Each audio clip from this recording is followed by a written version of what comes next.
doesn't necessarily have anything to do with deep insecurities, as they say. I am Pauline. I'm so happy you are here. And yes, feeling better than others and at the same time worse than others is so confusing. I remember so clearly that almost every person I met, I either felt better than them or I felt worse, and I would put them like on a pedestal almost. And it is so interesting looking back. I'm not even sure if I noticed it that well. Um, but I did this also with my boyfriend, now husband. Some moments I would look down on him, and then other moments I would put him on a pedestal and feel very insecure. And I must say that most of the time, being very honest, I look down on him. And for you watching, especially if you're not a fearful avoidant, you must think this is such a cold-hearted, because here she is just very unempathically saying that she looked down on her husband. But if you are a fearful avoidant, you know that your fear brain just does stuff to protect you. And this also is a protection mechanism. So what you might notice, the pattern you might notice in yourself, is that you put people on a pedestal, and when you put them on a pedestal, you think they are better than you. You want them to like you. You want them to want you.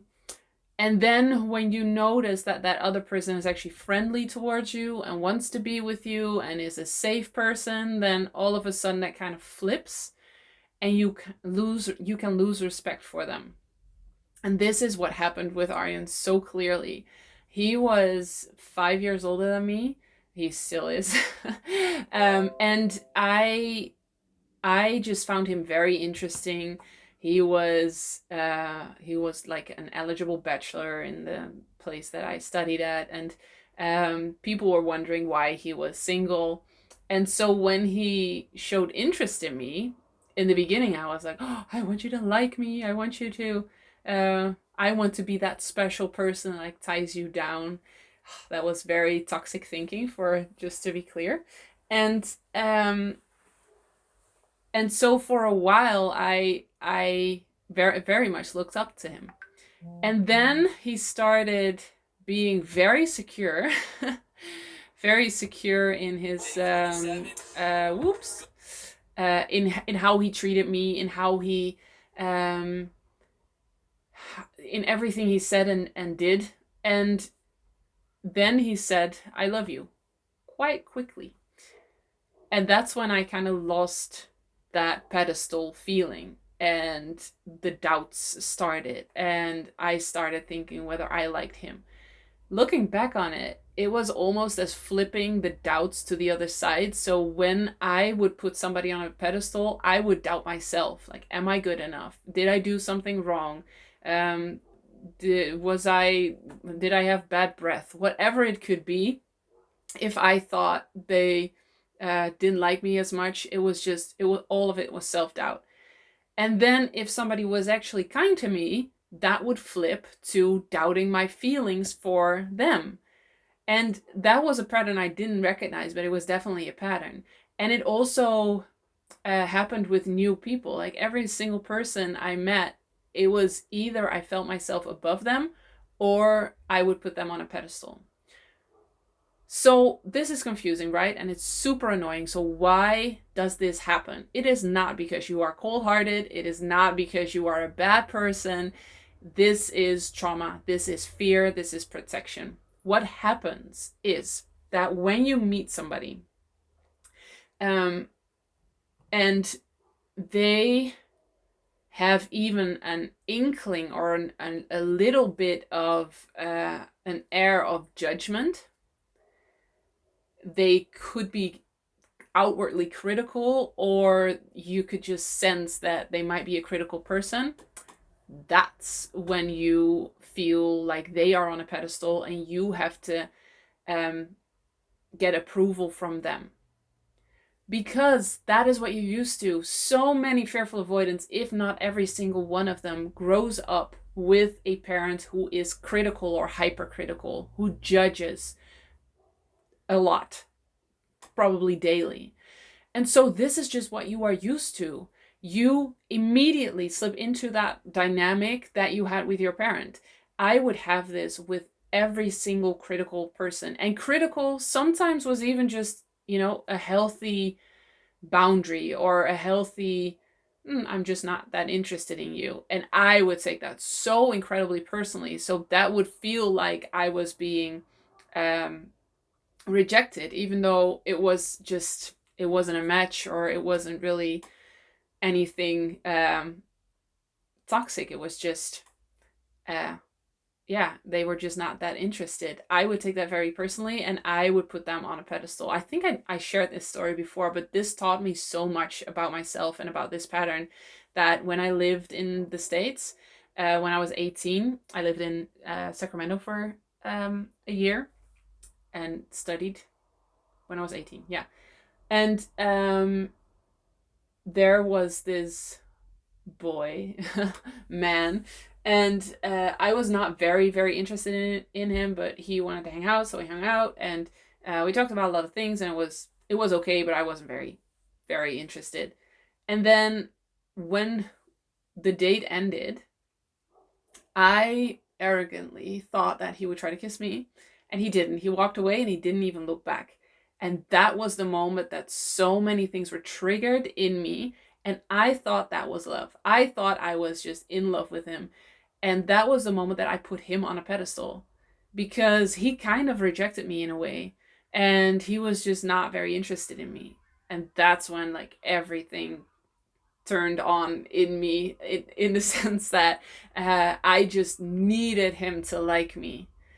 And it was so instant and so sudden and such a big flip from not really being interested in him and therefore kind of looking down on him in a way, that I was just astonished that that could happen so quickly. And I knew nothing about all the things I know now. So I thought that that was love. I was actually in love with him, but I was just obsessed, and I just was trying to recreate old patterns and old wounds. But I wanted him to like me so bad. For 6 months, I agonizingly went over every single detail of everything we talked about that night. And I was wondering whether I should have worn a different shirt. It's just every single thing that you can imagine. And then I talked to my mom about this. I recently thought about this, and she said, well, I did notice you had bad breath lately, so maybe that's it. And looking back now, I'm like, I can see where this whole, self-criticism comes from. Instead of her saying, oh, sweetie, that just happens. Sometimes people know they're not a match to you, and that's okay. That's just normal. That's healthy.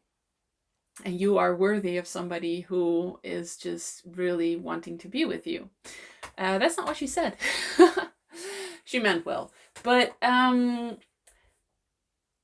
it was such an interesting flip. All of a sudden, I was just very, very, very much wanting him to approve of me and want me and like me.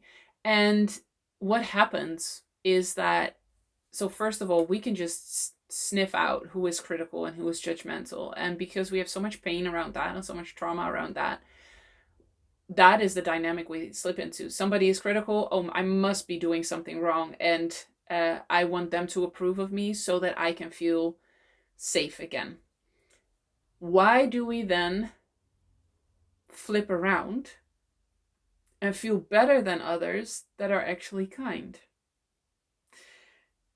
That is because when you are above somebody or below somebody, you will never be at the same level as somebody. And you have to be at the same level to be able to connect. And the fearful avoidant has a fear of connection. That is not an existing term. That's the term that I gave it. You have fear of abandonment. You have fear of commitment. But you definitely also have the fear of connection. And that is what the fearful avoidant has. So a fearful avoidant will never let themselves be at the level of the other partner or of the other person. So you will always see yourself above somebody or below somebody so that you are safe from your fear of connection. So you never really have to connect. This is the place where you connect. And that means that you see people equal to you, and that uh, you let them be themselves, you appreciate them, you admire them, and you also keep your sense of self and won't let yourself feel less because of what they say to you. And that is a very scary place to be if you are afraid of connection. So that's why you feel better than other people when you have this um, fear of connection, because as long as you are above them, you won't allow yourself to come to their level to actually deeply connect. So it is safer to either be above or either be below. And when you heal, you will find that it becomes easier to come closer to this equal level, and then you can connect and deeply connect, and you won't both sides of the same coin will fall away. So the one side is you feel so much less than others who are critical and judgmental, and the other side of the coin is you feel so much better than people who are actually kind and open and willing to connect. And then you start doubting your own feelings and pushing them away and losing respect for them. So both of those sides fall away as you heal, and it will be easier to connect, and that fear of connection will lessen, and so you finally will heal the negative associations you have around connection, which is such a strong human need.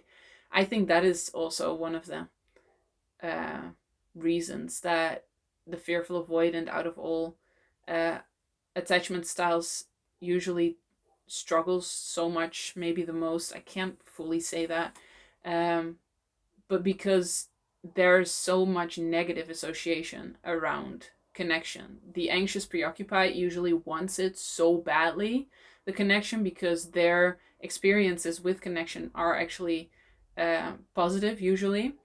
And the dismissive avoidant is just closed off, so doesn't really, they never had nourishing connection. But the fearful avoidant knows that connection can be amazing, but there's so much threat and really negative associations around connection that they're just really scared. They want it, but then they're scared. They want it, but then they're scared. And they want it, but then they're scared. And that's why with every single thing, every single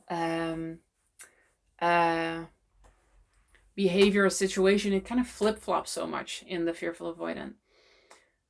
So that's why you sometimes feel better than other people, and sometimes you feel much worse, and it's maddening, and you are worthy of connection and nourishing connection. And it really is not as scary as your fear brain allows you to think right now.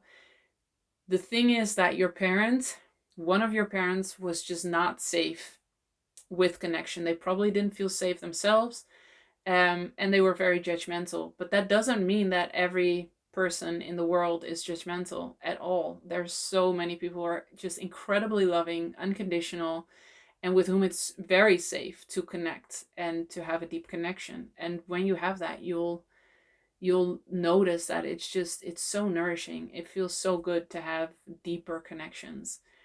So yeah, I'm very curious what you think. Let me know in the comments below whether you notice this pattern in yourself, being below or being above, and whether this makes anything clear for you. And as you're typing, I'm just gonna say, you have seen videos of me for the past few months, because I batched and I made sure that I had enough videos. But in the meantime, I had a baby. So now I'm a mom of 2, and a beautiful, amazing baby boy named Joshua. And I've been a mom for the past 5 months. I've been on pregnancy leave for about 4 to 5 months. And I had enough videos to make sure that you didn't miss a beat, you didn't miss a week. And now I have to make new videos, but my studio is in the works. So now I'm just filming here. But I just wanted to share that with you because there's been a lot that happened in the past few months. But yeah, I'm back to making videos, and so if there's any videos that you want to see, any topics you want to see, if you have any questions, please let me know, because in the coming few months I am going to record a lot of new videos for you. I am so happy you are here as always, and I will see you in the next one. Bye. Healed and Happy is a tailor-made online program where me and my team personally guide you through healing the roots of a fearful avoidant attachment style.